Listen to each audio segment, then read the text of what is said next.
천사의 아침 방문을 찾아오신 여러분을 환영합니다. 오늘도 아침 예배 말씀으로 믿음과 위로의 시간을 갖게 되길 바랍니다. 오늘 행복한 하루를 주신 하나님께 참 감사합니다. 우리 기도하겠습니다. 하늘에 계신 하나님 아버지, 자비로우신 주님의 손으로 우리를 돌보시고 인도하시고 또 말씀으로 우리를 올바른 길로 이끌어 주시는 주님께 이 아침 감사와 찬양을 올려드립니다. 하나님 아버지, 주님의 말씀에 청년이 무엇으로 그 행실을 깨끗게 하리이까 주의 말씀만 의지할 따름이니이다 라고 하신 말씀을 기억합니다. 오늘 우리가 우리 심령이 깨끗한 심령으로 주님 앞에 나아가기를 간절히 소원하는 마음으로 주님 앞에 모였습니다. 그런 심령으로 우리가 주님의 말씀을 의지하오니 하루가 시작하는 때부터 하루가 마치기까지 주님을 신뢰하고 의뢰하며 살아갈 수 있도록 인도하여 주시옵소서. 오늘 목사님께서 말씀을 나눠주실 때 저희가 성령의 인도하심을 받고 우리의 심령이 부드러워지고 새 생명을 받아들일 준비를 갖추게 하여 주시옵소서. 예수님의 이름으로 간절히 기도합니다. 아멘. 안녕하십니까? 오늘 우리가 나눌 말씀은 어떤 사람과 만나서 애정을 나누고 결혼해야 하는가에 대한 문제입니다. 결혼하지 않는 청년들 또 성인이 된 우리의 자녀들을 위한 말씀이 되겠죠? 결혼에 대해서 부모와 청년들이 실수하는 것이 무엇일까요? 그것은 결혼에 대한 하나님의 말씀을 깊이 살펴보지 않은 채 데이트하기 시작하고 사귀게 되고 마음을 주기로 결정한다는 것입니다. 하나님의 말씀이 결혼과 가정에 대해서 무엇이라고 말하는지 확인하지 않다가 결혼하고 나서 여러 가지 문제가 생기고 어려움이 생기면 당황하게 되는 것입니다. 그리고 그때 참 힘든 마음을 갖고 말씀 앞에 나가서 읽으면서 자신의 문제가 어디서 시작되었는지 보게 되는 것이죠. 성도 여러분, 부모와 자녀는 그래서 미리 결혼과 가정에 대한 성경의 원칙에 대해서 살펴볼 필요가 있는 것입니다. 자, 오늘 본문 성경절 보겠습니다. 고린도후서 6장 14절입니다. 너희는 믿지 않는 자와 멍해를 같이 하지 말라. 의와 불법이 어찌 함께하며 빛과 어두움이 어찌 사귀며. 성도 여러분, 이것이 결혼에 대한 큰 원칙입니다. 바울은 그리스도인과 믿지 않는 자가 함께 멍해를 맬 때 생기는 어려움과 원치 않는 일이 생길 것에 대해서 경고하고 있는 것입니다. 결혼뿐 아니라 우리가 장사를 할 때, 비즈니스를 동업할 때도 마찬가지입니다. 에베소 5장 10절에 이런 말씀이 있습니다. 주께 기쁘시게 할 것이 무엇인가 시험하여 보라. 결혼을 결정하기 전에, 어떤 사람을 만나서 내가 사귀기 전에 내가 이 결정을 해야 하는 것입니다. 주님의 마음에 기쁨을 드릴 수 있는 그 상대방을 생각해 보아야 하는 것이죠. 시험해 보아야 하는 것입니다. 내가 만나는 사람을 시험해 볼 필요가 있는 것입니다. 우리가 함께 만나서 하나님을 기쁘게 할 수 있는지 말이죠. 자, 오늘 본문을 읽으면서 이제 좀 말씀을 생각해 보도록 하겠습니다. 나는 그대에게 애정을 누구에게 줄지 조심하라고 경고하고 싶다. 자, 성도 여러분, 우리의 마음에 애정이 움직일 때 조심하라는 것입니다. 지금 오늘 우리가 읽는 말씀은 결혼하기 이전의 젊은이들에 대한 말씀이죠. 우리 자녀들에 대한 말씀입니다. 한번 감정이 흔들리면 나중에 원하지 않는 결정을 억지로 하게 됩니다. 그래서 충분한 시간을 갖고 상대방을 지켜보아야 하는 것입니다. 내가 정말 이 사람에게 애정을 주어야 하는지 말이죠. 상대방의 신앙과 성품을 판단하고 무게를 달아보는 시간이 필요한 것입니다. 상대방이 사람들과 어떻게 대화하는지, 또 문제가 생겼을 때 그것을 어떻게 풀어가는지 확인해야 하는 것입니다. 왜냐하면 인생에는 수많은 문제들이 생기고 또 그것을 해결해야 하기 때문이죠. 그래서 문제가 꼬여 있을 때, 매여 있을 때 그 문제를 풀 수 있는 성품이 있는지 서로가 확인할 필요가 있는 것입니다. 계속 읽죠. 그대의 생애는 그리스도의 것이며 자신만을 위해 살아서는 안 된다는 것을 기억하라.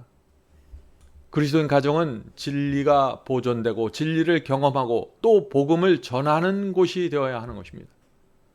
그런 목적을 함께 할 수 있는 사람을 찾아서 만나서 가정을 꾸리게 되는 것입니다. 자, 제가 결혼 이야기를 하면 많은 분들이 이렇게 얘기합니다. 요즘 그런 사람이 어디 있습니까? 참 현실적이 아닙니다. 그렇게 말들을 하죠. 현실이 그렇지 않다고 해서 무시하거나 포기하지 말아야 됩니다. 왜냐면은 현실이 어떠하든지 간에 두 사람이 만나서 결혼해서 일생이라는 기간을 살면은요, 저와 여러분이 당했던 모든 문제들이 다시 반복되는 것입니다. 인간의 본성은 같고 사회가 달라질더라도 여러 가지 문제들은 계속해서 생기니까 말이죠. 성도 여러분, 우리의 자녀들은 결혼하기 전에 그래서 성경을 함께 공부하는 시간을 가져야 하는 것입니다. 저 역시 결혼 전에 신앙이 없었지만은 성경을 아내와 함께 공부하면서 함께 신앙적인 미래를 공유하게 되었습니다. 그래서 결혼 전에 성경을 공부하는 것은 중요한 것입니다. 계속 읽죠. 그대는 불신자와 결혼해서는 안 된다. 왜냐하면 그것은 예수께서 하신 명령과 정면으로 배치되는 행위이기 때문이다. 불경건한 자들을 피하라. 안위를 사랑하는 사람을 피하라. 거룩한 사물들을 비웃는 사람을 피하라. 상스러운 말을 사용하거나 술 마시는 사람과 교제하는 것을 피하라. 하나님께 대한 책임을 전혀 깨닫지 못하는 사람의 청혼에 귀를 기울이지 말라. 성도 여러분, 아주 엄격하게 들리는 말씀이죠. 그러나 중요한 원칙입니다. 부부가 함께 남은 생애를 교회 다니면서 생활할 것이라면 내 배우자가 누구인지는 정말 중요한 것입니다. 신앙은 가족의 행복에 큰 영향을 미칩니다. 두 사람이 신앙으로 연합되어 있으면 어떤 고난과 어려움이 와도 뚫고 나갈 수 있는 것입니다. 두 사람 사이에 성격의 차이가 있을지라도 두 사람이 성령의 음성과 하나님의 말씀 앞에 굴복하면 그 두 부부의 연합은 흔들리지 않게 되는 것입니다. 또 자기를 부인하고 십자가를 지는 신앙을 그 두 사람이 함께 받아들이고 있다면 가족의 행복을 유지시킬 수 있는 신앙의 끈이 있는 것입니다. 계속 읽겠습니다. 영혼을 거룩하게 하는 순결한 진리는 하나님을 두려워하지 않는 사람과의 관계와 참된 의의 원칙들을 알지 못하는 사람과의 친분 관계를 끊을 수 있는 용기를 준다. 자, 이것이 무슨 뜻인가요? 정말 진리를 정확하게 알면은 나의 잘못된 관계를 끊을 수 있는 용기를 준다 하는 것이죠. 상대방의 연약성과 무지를 짊어져야 하지만 그의 악함을 짊어질 수는 없다. 불신자와 결코 결혼하지 마라. 나는 단지 하나님의 말씀을 그대에게 전하고 있을 뿐이다. 불신자와 결혼할 경우 하나님을 사랑하고 섬기는 일에서 떠나게 될 것이기 때문이다. 하나님의 자녀인 그대는 오직 주 안에서만 결혼 관계를 맺도록 허락받고 있다. 자, 성경에 말하는 그 결혼에 대한 원칙은 아주 분명합니다. 이것은 이방인과 결혼하지 말라는 것입니다. 왜 하나님께서 이방인과의 결혼을 금하셨을까요? 이스라엘이 우상 숭배에 크게 빠졌던 이유들이 이방인과 결혼할 때였습니다. 이스라엘 백성이 가나안 변경까지 왔을 때 사탄은 이스라엘 백성 속으로 이방인 여인들을 들여보내서 크게 이스라엘을 무너뜨렸죠. 엘리야 시대는 아방이 이방 여인과 결혼함으로 이스라엘 전체에서 거짓 선지자들이 나타나게 되었고 우상 숭배에 빠졌습니다. 솔로몬 왕이 이방 여인들과 결혼함으로써 이스라엘의 우상으로 완전히 뒤덮여졌습니다. 성도 여러분, 이것을 우리가 인정해야 합니다. 선이 악에게 영향을 줘서 진리를 받아들이게 하는 힘보다 악이 선에게 영향을 줘서 무너뜨리는 것이 훨씬 더 강합니다. 그것이 우리가 역사와 현실에서 보는 증거들입니다. 바로 이 문제 때문에 악이 선보다 더 빨리 퍼져나간다는 이 문제 때문에 노아 홍수가 오게 된 것입니다. 노아 홍수가 나서 8가족만 하나님을 믿는 신앙을 갖고 노아 방주에 들어가서 구원을 받았죠. 8명이 다시 이 세상을 시작한 것입니다. 그러면 그들이 이 세상을 선으로 덮었을까요? 그렇지 않습니다. 아주 짧은 시간에 바벨탑이 세워진 것입니다. 노아 홍수를 경험했던 그 조상들을 통해서 또다시 그런 반역이 일어난 것이죠. 그래서 이 이방인과의 접촉을 하나님께서 그렇게 경고하시는 것입니다. 물론 그리스도인이 비신자와 결혼했음에도 불구하고 남편이나 아내가 훌륭한 그리스도인으로 변화되는 경우도 가끔씩 있습니다. 자, 그런데 그런 변화가 일어나려면 두 가지가 이루어져야 하는 것입니다. 자, 불신자와 비신자와 결혼했을 때 훌륭한 그리스도인으로 변화되는 그런 일이 일어나려면 두 가지가 필요하다는 것입니다. 첫째는 하나님을 믿는 아내나 남편이 눈물로 인내하고 날마다 하나님의 말씀으로 무장하고 긴 세월 동안 사랑을 베풀면서 기다려줘야 하는 것입니다. 왜냐하면 사람의 마음은 그렇게 쉽게 바꾸지 않습니다. 어떤 사람들은 짧은 기간 안에 남편이나 아내가 원하는 신앙으로 함께 가죠. 그러나 그렇지 않은 사람들도 있다는 것이죠. 두 번째는 비신자인 남편이나 아내가 정직한 양심으로 성령의 감동과 호소를 받아들여야만 하는 것입니다. 아무리 그리스도인 아내나 남편이 잘한다고 할지라도 사랑으로 대해준다고 할지라도 그 상대편 배우자의 마음이 완악하고 세상에 깊이 빠져 있고 성령을 거절하면 하나님의 역사가 이루어질 수 없기 때문입니다. 성도 여러분, 하나님께서 한 사람의 마음을 바꾸고 진리에 굴복시키기까지 정말 오랜 세월이 걸릴 수 있다는 사실을 우리가 알고 나면은 정말 내 배우자를 고르는 데 있어서 정말 조심스럽게 되는 것입니다. 그래서 요즘 교회 보면은 아내 혼자 나오거나 남편 혼자 나오는 경우가 참 많은 이유가 바로 여기에 있는 것이죠. 우리는 가정에서 이렇게 홀로 외롭게 신앙하는 분들을 위해서 정말 기도해주고 배려해 주어야 하는 것입니다. 참 어려운 길을 가고 있는 분들이죠. 그러나 그렇게 과거에 잘못된 결정으로 해서 지금 홀로 신앙하는 분들도 용기를 내시기 바랍니다. 하나님께서 우리의 남은 생애 동안 계속해서 역사하시고 도와주실 것입니다. 자, 본문 읽겠습니다. 불신자와 결혼하기로 동의한다면 그대가 하나님께서 주시는 원칙을 무시하는 것이며 그대의 영혼은 위험에 빠지게 될 것이다. 그대의 생애는 별로 가치 없이 취급되기에 너무나 중요하다. 갈보리 십자가는 그대의 영혼의 가치를 증언하고 있다. 결혼 서약으로 나가는 모든 발걸음은 겸손과 단순성과 진실성 그리고 하나님을 기쁘시게 하고 존귀케 하려는 확고한 목적으로 특색을 이루어야 한다. 성도 여러분, 우리를 구원하기 위해서 하나님의 피가 흘려졌다고 지금 말하고 있는 것입니다. 그 피가 헛되지 않게 하기 위해서 결혼을 할 때 정말 하나님의 말씀을 살펴보고 겸손해야 한다는 것입니다.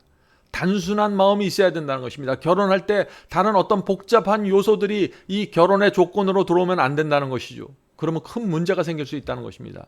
진실함입니다. 그리고 하나님을 기쁘게 하고 존귀하게 하려는 목적이 있어야 되는 것입니다. 이런 심령으로 결혼을 향해서 나가면은 하나님께서 그 사람을 인도하실 수 있는 것입니다. 계속 읽겠습니다. 결혼은 이 생과 내 생에 깊은 영향을 줄 뿐 아니라 인생 전체에 영향을 끼친다.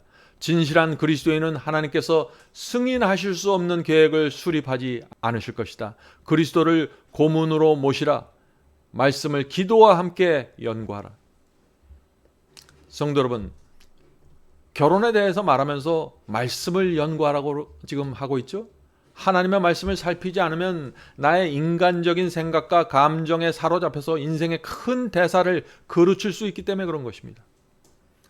한 번은 두 여인이 목사님을 찾아와서 결혼식 주례를 서달라고 부탁했습니다. 목사님은 두 사람에게 이렇게 물어봤습니다. 두 사람은 왜 결혼하기로 결정했습니까? 라고 물어봤습니다. 자, 두 사람이 어떻게 대답했을까요? 이렇게 대답했습니다. 저는 이 사람과 함께 있으면 행복할 것 같습니다. 이 사람이 함께 있으면 마음이 평안하고 행복합니다. 저는 이 사람과 함께 하면은 경제적으로도 안정이 될 것 같습니다. 그래서 우리는 결혼하기로 했습니다. 두 사람이 다 똑같은 대답을 한 것입니다. 그때 목사님이 두 사람에게 이렇게 대답했습니다. 그것이 정말 결혼의 이유라면 두 사람은 결혼하지 말아야 합니다. 왜냐하면 결혼하면은 저 사람 때문에 행복하지 않을 때가 많기 때문이죠. 저 사람 때문에 마음이 불편할 때가 많습니다.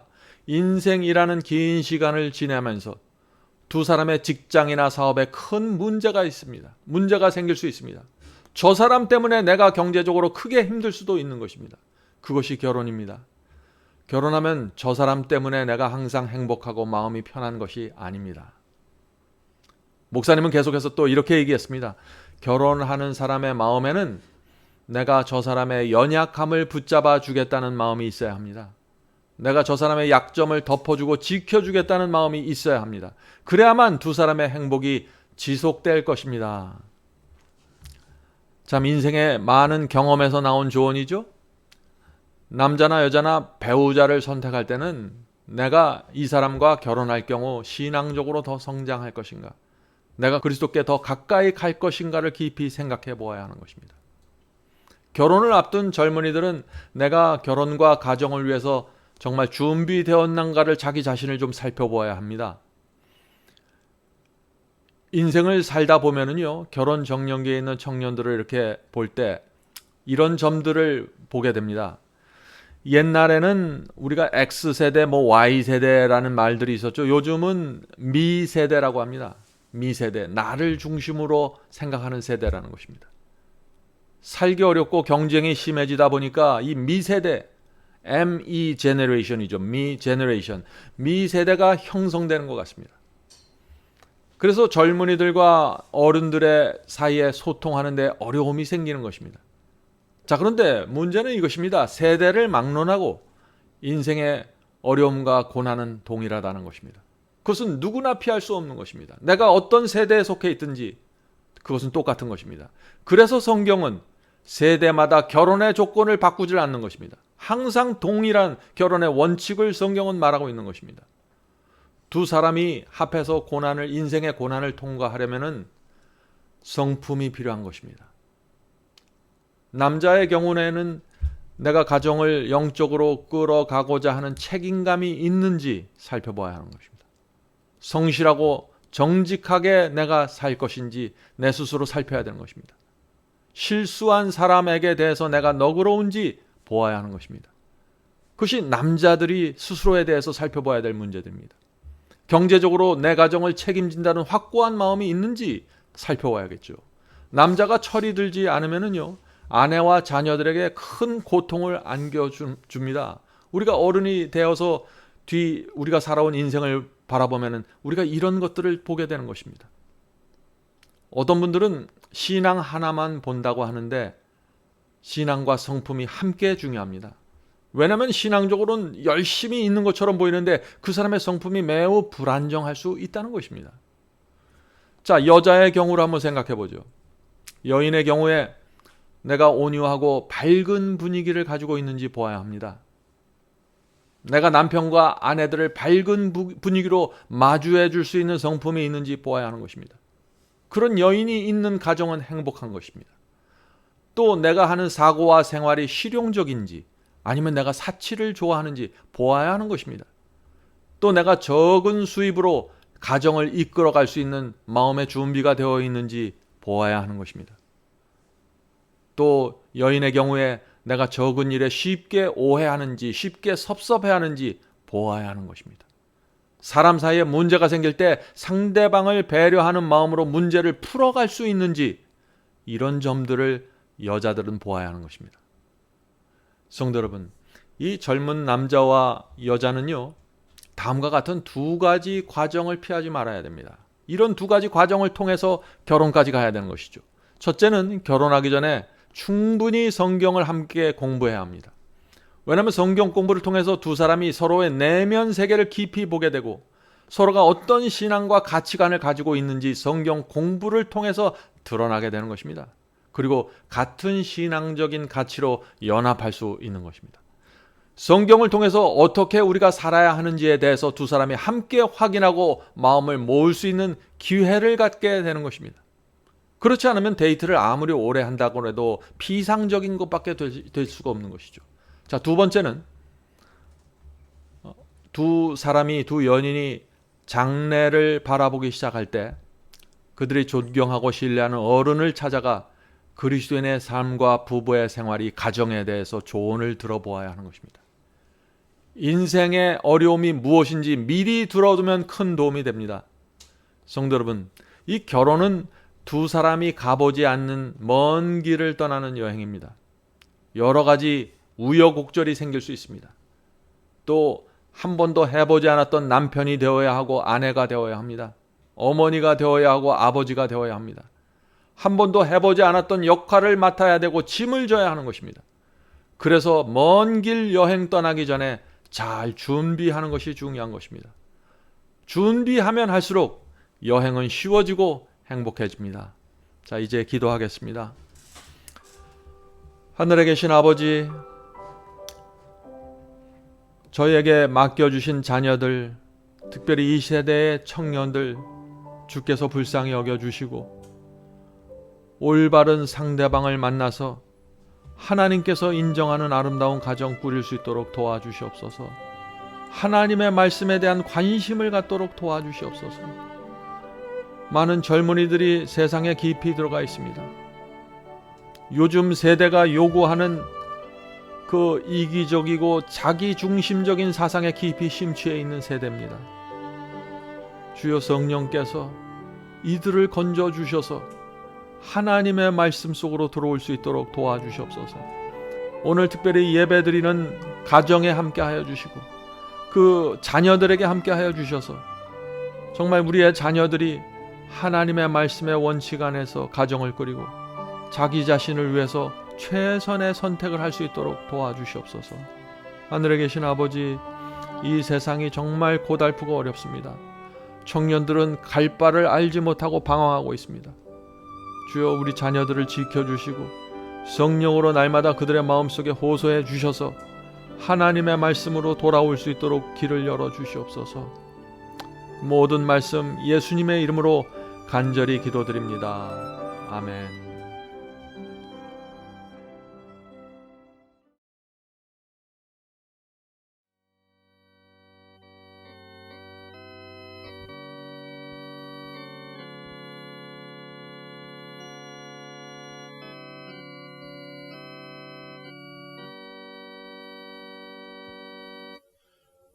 나의 죄를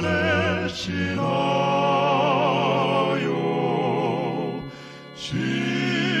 십자가에 달린 주, 내 어찌 주님의 가슴에 못을 질 수 있을까?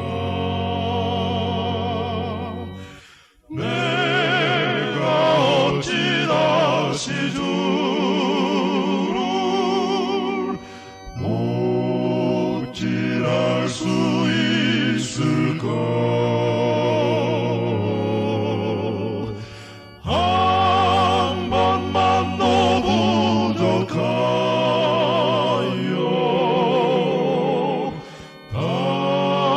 다시 고통 누릴까? 나를 심히 사랑하사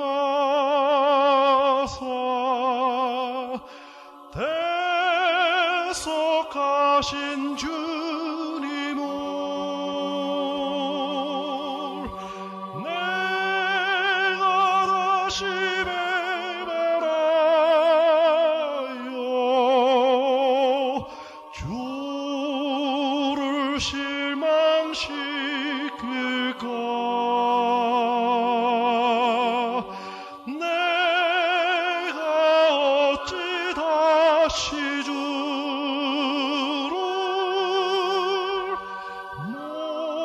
못질할 수 있을까? 한 번만 더 부족하여 다시 고통 누릴까? 내